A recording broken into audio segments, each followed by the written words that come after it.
Doctor Bansal, ये देखिए बड़ा बड़ा मुश्किल होता है कि कैसे जो अभी बाकी भी मैं मेहमानों से बात कर रही थी कि आपको कुछ पेशेंट्स को ये कहना पड़े कि नहीं, हम आपको नहीं इसलिए ले सकते क्योंकि ऑक्सीजन की कमी है।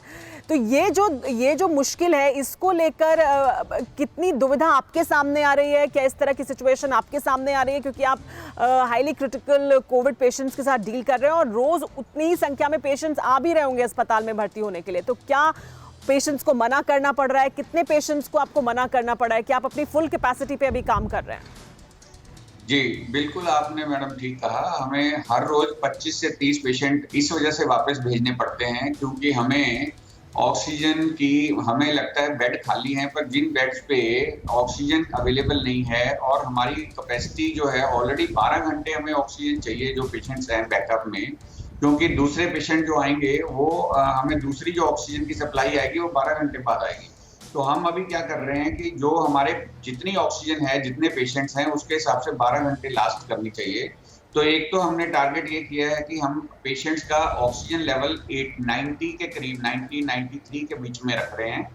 We are not trying to achieve 97%, 98%, 99%, because वो उसका कोई एडवांटेज नहीं है। अबव 90% इज गुड इनफ और 90 से 94 इज वेरी गुड।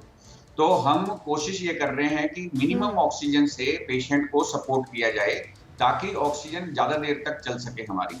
एक तो हमने ये स्टेप लिया है, दूसरा हमने लीकेज चेक किए हैं। 25 से 30 पेशेंट हमें फिर भी हम पेशेंट्स को कोऑर्डिनेटर बहुत सारे लगाए हुए हैं ताकि वो दूसरे हॉस्पिटल्स में उनको भिजवा सकें। हम अपने पास पेशेंट नहीं रखना चाहते जिसको हम ऑक्सीजन ना दे सकें। लेकिन जाहिर सी बात है, अस्पताल ऐसे पेशेंट्स को कैसे ले सकता है जब उसको पता हो कि वो पूरी सुविधा नहीं दे सकता जो जरूरी है। हमारे साथ डॉक्टर DS राणा भी जुड़ गए हैं सर गंगाराम अस्पताल से। डॉक्टर राणा, आपसे सबसे पहले तो सर गंगाराम अस्पताल की स्थिति जानना चाहेंगे कि क्या आप इसी दिक्कत से जूझ रहे हैं कि ऑक्सीजन की सप्लाई कितने घंटे की है, कि कितने क्रिटिकल पेशेंट्स हैं, और सबसे पहले तो ऑक्सीजन की सप्लाई कितनी है सर गंगाराम अस्पताल के पास, और कितने घंटों की या दिन की इस तरह की सिचुएशन से डील कर रहे हैं लगातार? सुमरा, हमारे पास इस टाइम 30 मिनट्स की सप्लाई है। 30 मिनट्स की सप्लाई है, वेंटिलेटर नहीं रन कर सकते हैं, पर सप्लाई है जस्ट कि एक चरनामत की वजह थोड़े पेशेंट को ऑक्सीजन देते रहे, लगे पेशेंट को थोड़ी ऑक्सीजन मिल रही है। अब इसे ऐसे हॉस्पिटल नहीं चल सकता। हम कल दोपहर से क्राई कर रहे हैं कि हमें ऑक्सीजन दे दो। कल सुबह इन्होंने आश्वासन दिया तो हम बड़े खुश हो गए थे कि चलो अब तो सुधार हो गया। हमें आश्वासन दिया था, दिल्ली गवर्नमेंट ने लेटर भी दिया था कि जो हमारी रेगुलर सप्लायर आईओनस वो कम से कम 9000 क्यूबिक मीटर ऑक्सीजन हमें रोज़ देगा। We were very hopeful and आईओनस ने इंश्योर किया था कि ये ऑक्सीजन वो रात को 10-11 बजे तक वो दे जाएंगे हमें, पर उन्होंने वो नहीं आए। आज सुबह 6 बजे आए वो, और 6 बजे भी 2 टन ऑक्सीजन हमें। डॉक्टर राणा, आप ये कह रहे हैं, मैं एक बार अपने दर्शकों को फिर से बता दूं, आप ये कह रहे हैं कि सिर्फ 30 मिनट की ऑक्सीजन है आपके पास गंगाराम अस्पताल में?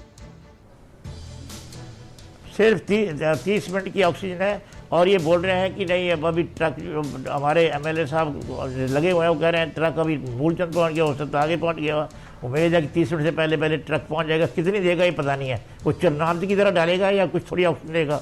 हमें 1-2 टन ऑक्सीजन देने से कोई फायदा नहीं है, बिकॉज हमें कम से कम 3000 क्यूबिक मीटर ऑक्सीजन चाहिए, तब हम वेंटिलेटर चला सकते हैं।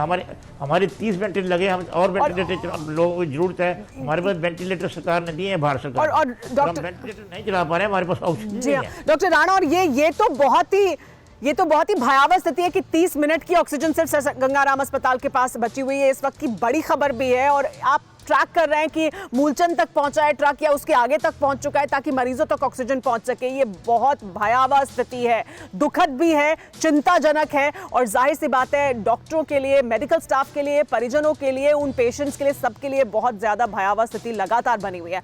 फिक्र आपकी, सोमवार से शुक्रवार रात 9 बजे सिर्फ TV9 भारतवर्ष पर।